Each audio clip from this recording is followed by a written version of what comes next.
evening, movie fans. Today I am very excited because I have an opportunity to talk about one of my all-time favourite films, Inglourious Basterds. The film that can be most certainly credited with popularising actor Christoph Waltz in English-speaking territories. It's highly possible that if this film didn't exist, we would never have had Christoph Waltz as Blofeld. Maybe I need to revise my opening remarks. Quentin Tarantino's 2009 World War II epic features, well, I want to say actually an ensemble cast headlined by Brad Pitt. While he's undoubtedly the biggest star in the thing, I'm hesitant to call him the star of the thing, but anyway, I digress. The actor is part of an ensemble featuring the likes of Waltz, Melanie Laurent, Michael Fassbender, and Diane Kruger, who are all part of intertwining plots to assassinate Adolf Hitler. Pitt leads a band of mostly American ragtag commandos called the Inglourious Basterds, and the film follows this group and the characters they align with along the way to accomplish their mission. But Melanie Laurent's Shoshana Dreyfus is also a huge part of the narrative, and I would argue the most likely candidate for the designation of main character in this thing, if we are to designate one character as a main character, but more on that later. These are the two main story strands that run throughout the film, and part of the suspense of the thing is wondering and eventually finding out how they will come together towards the end. Before we start talking about the characters and the story, I just want to comment on Quentin Tarantino himself, because obviously I'm reviewing this on this channel because of the Bond connection with Christoph Waltz. But just to lay out my credentials, I am actually quite a big Tarantino fan. I've seen most of his films, and I really like to love most of what I have seen, but this is by far and away my favourite of his filmography, and maybe that's a bit contrarian, because I know that to look at this film as a World War II set drama is not exactly the most stereotypical Tarantino scenario, but I think he brings a certain freshness and a different kind of perspective to a genre that I think can at times be a bit stuffy and overbloated. And I don't mean that in the sense that these characters talk with a savvy post-year 2000 self-awareness or anything like that, but there is something so wonderful about the dialogue in this film, and a good chunk of the film is just people sat around tables talking, but the suspense in pretty much every other scene is so tremendous. I feel like this is Tarantino's most Hitchcockian film, and I'm not sure if it's a deliberate nod to the director or not, but scenes from Hitchcock's own film Sabotage are indeed included during Inglourious Basterds. But so often watching this film, I'm reminded of that story that Hitchcock would tell about how to generate suspense. To get real suspense, you must let the audience have information. Now let's take the old-fashioned bomb theory. You and I are sitting talking, we'll say, about baseball. We're talking for 5 minutes.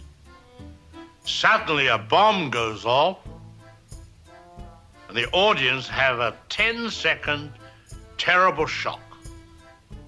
Now, let's take the same situation.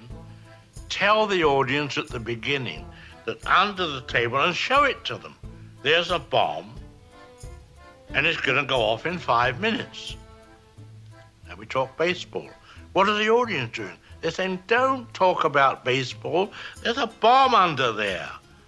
Get rid of it. And indeed, while there aren't literally bombs under tables in these instances, there are elements of suspense at play in most scenes, and part of the fun is seeing it ratchet up and up until you reach a point where it either explodes or there is indeed a moment of relief, and I think it takes really masterful writers, directors, editors to construct scenes like this, and if a suspense film has like one really standout suspense set piece, then great. Inglourious Basterds has about 4 or 5, so for me, that's incredible, and I say that, suspense thrillers are probably my favourite genre of film, and this ticks all of my own boxes. And that's not to dispel the importance of performance, too. To talk about Christoph Waltz, I'm talking about this film because Patreon supporters voted for it over No Country for Old Men and Bohemian Rhapsody, because the theme of this particular poll was Oscar-winning Craig Bond villains, and the films that got them their Oscars, and indeed Waltz won his first Oscar for this film, and yeah, he's just phenomenal in this. Well-earned Oscar, I'd say. I think that the opening scene of the film is probably one of the most famous sequences from the thing, where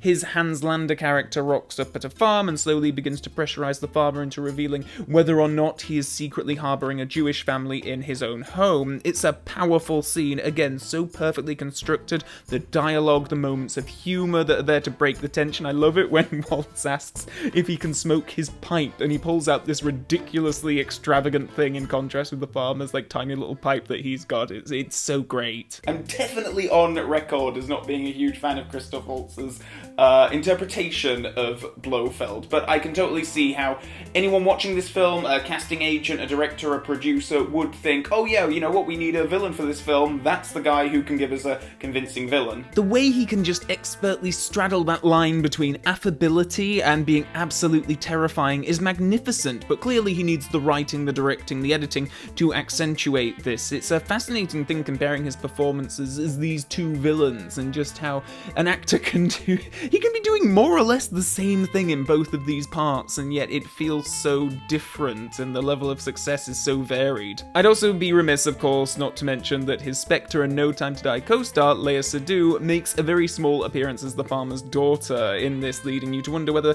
this line from Spectre was indeed intended as some reference back to this film. I came to your home once to see your father. I don't remember that. But I do.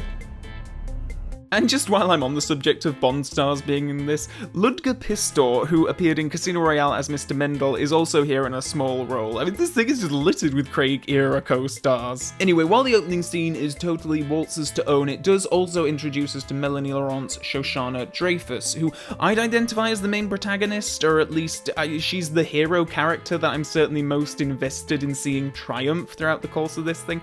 This is just another absolutely terrific performance. I think that she's quite cold for the most part, but certainly understandably so based on what we see her experience in the early parts of the film, and there are moments where her facade will break, and these are all so much more effective as a result of her being so cold and distant throughout so much of this. There's a scene with her and Waltz in particular that is just kind of edge of your seat stuff. I think the fact that so many characters in the film are assuming dual identities or aliases for scenes here and there, it really does benefit from repeated viewings, trying to figure out how much the characters on screen know about each other, and Waltz in particular, it's just amazing to watch the inner workings going on behind his eyes, like wondering if he knows as much as the other characters know, and I just love it. For a chunk of the story, Shoshana is fending off the romantic advances of Daniel Bruhl's Frederick Zoller, a young Nazi hero, and again, just another brilliant performance. I mean, okay, take it for granted that I think everyone in this thing is absolutely fantastic, and this character in particular, everything we hear about this guy, his exploits, they're just awful. I mean, he's obviously a crack sniper and something of a celebrity amongst his fellow Nazis. Like, he's done horrendous things, but Bruhl plays it so boy next door-ish. There's something really sweet about how he plays this for the most part. Like, if he wasn't wearing this uniform, maybe we'd quite like him, or maybe she'd be quite charmed by him, who knows. Michael Fassbender is also here as a British commando film buff who joins the Basterds on their mission, and God, he's just terrific. If they'd have made a period-set Bond film, like set in the 1950s and done a faithful Fleming adaptation around this time, he'd have been absolutely great in that part. I mean, the accent, the mannerisms, the toughness, brilliant stuff from Fassbender. The scene in which he's recruited and given exposition about this whole mission is another one of my favourites too. With any other director, this could have been a really dry scene, but Tarantino cast Mike Myers as a British general and Rod Taylor as Winston Churchill, which is so quirky and brilliant because of it. Myers is obviously known for Austin Powers as well as many other comedy roles. Rod Taylor, on the other hand, is an actor who I know from a lot of 1960s films like Alfred Hitchcock's The Birds, like The Time Machine. He's an actor that I really like in everything that I've seen him in, but it's mainly from that era. He's not an actor who you see on the big screen that much, or I should say he's passed away now, but saw on the big screen very much back in the day. So when I was watching this film for the first time and his name came up in the credits, I was like,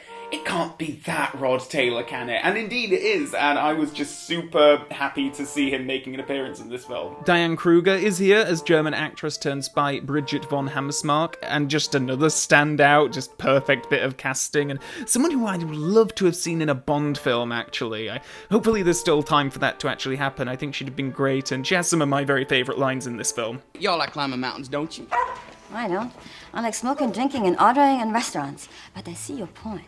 Certainly the standout scene for both her and Fassbender is the tavern scene. Just, again, such a wonderful build of suspense and tension. The heroes are in disguise trying to have a meeting while fending off some drunken Nazis who are playing a game, that game where you have to guess which character or famous person's name is written on your forehead. And again, just like the opening scene, a perfect blend of suspense with humour to undercut the tension here and there. It's such a ticking time bomb of a scene. And then there is, of course, the Basterds themselves. It's a fun bunch of actors. BJ Novak, Omar Doom, and Eli Roth are all great, and as is Brad Pitt as the leader of the band, Aldo Raines. So I get that the film is called Inglourious Basterds.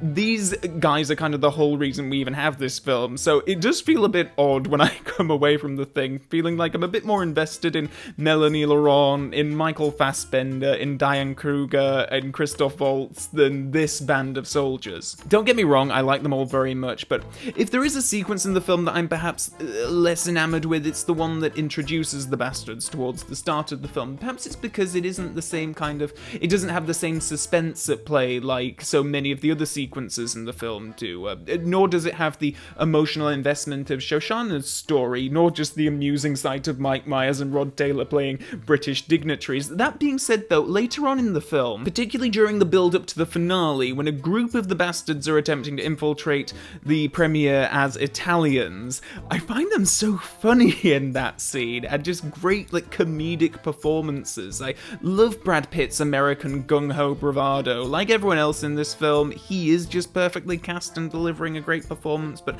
I guess it just maybe takes me a little while to really warm to this particular group. What else? Gosh, well, I think the film looks sensational. I think it's Tarantino's most beautiful looking film. The music choices are eclectic and it just fits right in, even when it's stuff that's anachronistic for the time, like David Bowie's Cat People plays at one point. I think that the climax is a perfect release of absolute carnage after all the build-up throughout the rest of the film. You know, I must have seen Inglourious Basterds around about 10 times since its initial release, and it has never diminished in impact for me. I don't doubt that Tarantino's style can probably be a Marmite thing, you love it or hate it for a lot of people, but if you don't gel with him, then there's probably not much that this film will do to change that. But for me, it's by far and away my favourite film of his, and one that I'm sure I'll be coming back to on a regular basis for years to come. If you enjoyed this video and want to stay up to date on future video uploads that I make on this channel, please do consider scrolling below and clicking the subscribe button. And while you're down there, you can also click the Mrs. Bell notification button to stay super up to date on future video uploads. You can also let me know in the comments section below how you feel about Inglourious Basterds.